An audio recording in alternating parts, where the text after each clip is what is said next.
दिन पनि यो देशमा टिक्न सक्दैनन्। देश कसरी बनाइन्छ, देशमा दलालहरूलाई कसरी लखेटिन्छ हामीले सिकाउँदैछौँ। खेल यही हो, यही राजनीतिक खेल खेल्नेछौँ। मैदान यही रहन्छ, यही मैदानमा हामी पनि खेल्नेछौँ। नियम यही रहनेछ, यही नियममा हामी पनि खेल्नेछौँ। तर खेलाडी मात्र परिवर्तन हुन्छ र त्यो गोलको साइड चाहिँ फरक छ। त्यो जनताको पक्षमा त्यो गोल हानिन्छ। हामी देखाउँछौँ देशको राजनीति कसरी परिवर्तन गर्न सकिन्छ, देशमा विकास कसरी गर्न सकिन्छ त्यो हामी देखाउँछौँ। अहिलेका पुस्ता दलाल बन्न चाहँदैनन्। अहिलेका पुस्ता देशभक्त छन्। जो मान्छे देशप्रति माया गर्न सक्दैन त्यो देशद्रोही हो। यो देश बस्दैन, एक बस्दैन, दुई बस्दैन, तीन बस्दैन। 27 घण्टामा पनि जरा गाडिएर बसेका शासकहरूको शासन उखेलेर फालिन सकिँदो रहेछ। त्यो नेपालबाट सिक। अब हामी अर्को पनि पाठ सिकाउनु छ। तपाईको बनाएको संविधानले गंगामाया अधिकारी जस्ता हाम्रा निरीह आमाहरू न्याय पाएका छैनन्। तपाईले बनाएको संविधानले निर्मला पन्थ जस्ता हाम्रा चेली न्याय पाएका छैनन्। तपाईले बनाएको संविधानले मदन भण्डारी जस्ता जन नेताहरू न्याय पाएका छैनन्। तपाईले बनाएको संविधानले यो देशको राज परिवारहरू जुन विभत्स हत्या भयो तिनले न्याय पाएका छैनन्। त्यसकारण हामी यो संविधान परिमार्जन गर्न चाहन्छौँ। सुशीला कार्की ती गु खाने जनावरमा त्यति चेतना छ भने हामी त अन्न खान्छौँ।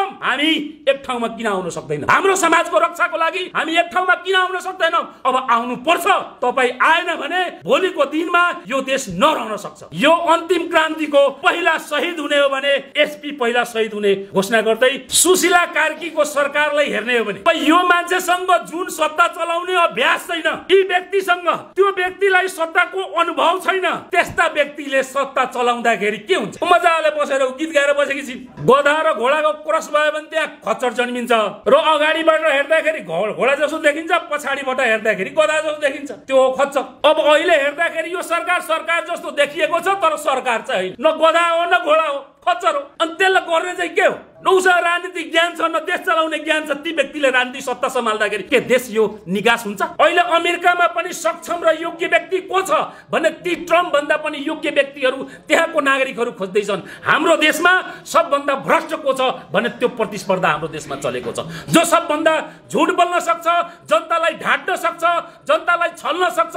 ती व्यक्ति मेरा देशका प्रधानमन्त्री हुन्छन्। अनि ती खाक मेरो देश बन्छ।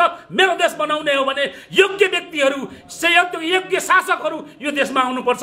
युवाहरू यो देशमा आउनुपर्छ।